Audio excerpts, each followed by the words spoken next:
இப்ப இதுல திரிகுணாங்கிறது எதை குறிக்கிறதுனா அம்பாளுக்கு உண்டான 3 குணங்களை குறிக்கிறது.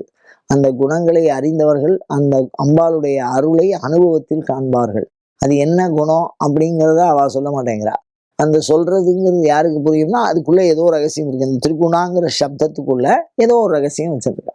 அது அவளுக்கு சொல்றா, அவ அந்த பொருளை புரிஞ்சுக்கிறா. அம்பாளுடைய அனுகிரகத்தை பெற்றவனுக்கு தான் இந்த குணம் புரியும்.